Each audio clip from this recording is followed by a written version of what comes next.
Chapter 293. This old white dragon knew from the start that the divine tree was not a creature of this planet, and somehow, he also knew that the divine tree's purpose in coming here was to seek allies for an upcoming battle. It's no wonder he's a creature nearly as powerful as the divine tree itself. His perception and spiritual power are far beyond that of other beings on this planet. Even the divine tree was wide-eyed in astonishment when witnessing such a creature. However, to maintain his dignified and aloof appearance, he showed no emotion whatsoever and simply stated he would be brief for the old dragon. In a year, the divine tree and the creatures of Earth will once again face an unprecedentedly powerful enemy. Thus, he came to Dragon Island in hopes of gaining the dragon's assistance. Without a moment's hesitation, the old dragon agreed outright to the divine tree's request for help. The old dragon's decision was so quick, beyond anything the divine tree could have imagined. He thought he would need to engage in an epic battle to win them over.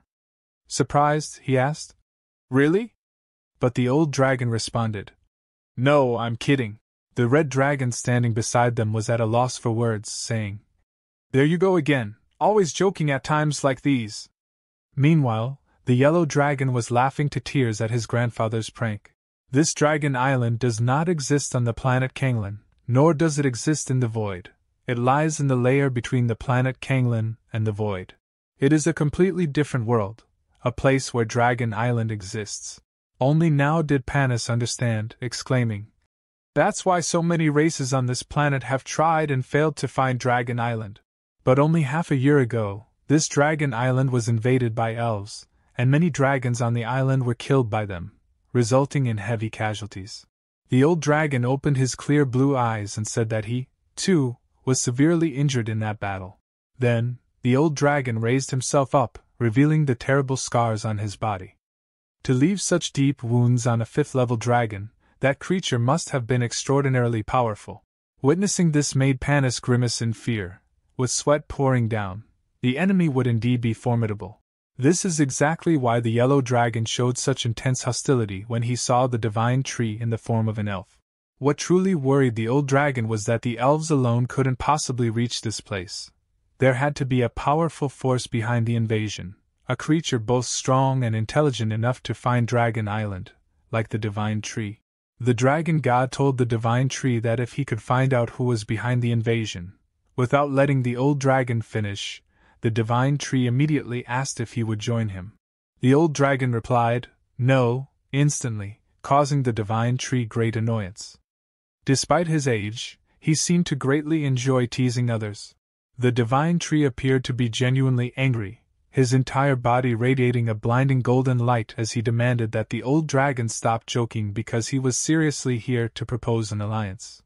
The old dragon realized that once the divine tree appeared on Dragon Island, they would only survive if they agreed to cooperate. The divine tree's killing intent was clearly no ordinary matter. The divine tree maintained a determined gaze and asked again if the old dragon was certain about what he had just said.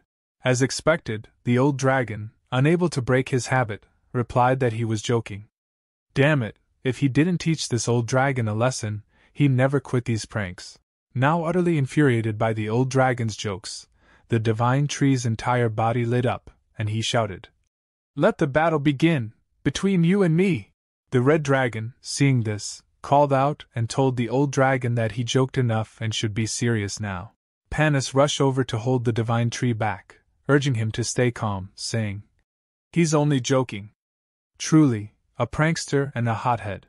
Then, the old dragon told the red and yellow dragons to go elsewhere because he wanted to have a private conversation with the divine tree. All right. Now the old dragon told the divine tree not to mind what he had just said and to come with him outside to talk. The divine tree clung to the old dragon as the two quickly moved to another location to discuss their cooperation seriously. Finally, only Panis and the other dragons on Dragon Island remained, and all eyes turned toward Panis. They began talking about Panis. "Is this a centaur? I've never seen one before. Such a small creature, can it really be eaten? I really want to lick it." Hearing their conversation, Panis trembled in fear, unsure if these dragons were joking or serious. She frowned, thinking to herself, wishing the divine tree would hurry back because these dragons were way too mischievous. Back on Earth, at a hidden base within the Rocky Mountains. An elf captured by humans was being used in some kind of experiment. His body was covered in wounds, and it was unclear if he was still alive.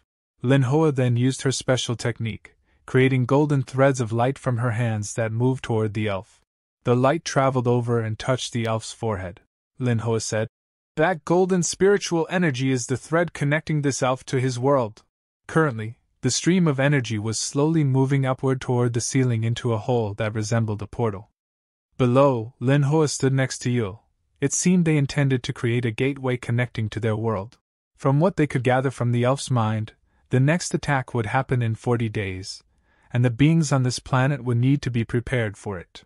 Linhua looked up and thought that just this alone would not be enough. "We need to change our battle strategy for the upcoming fight." Back on Dragon Island, it's unclear how the negotiations between the Divine Tree and the Old Dragon are progressing and whether the Divine Tree has achieved his ultimate objective in coming here.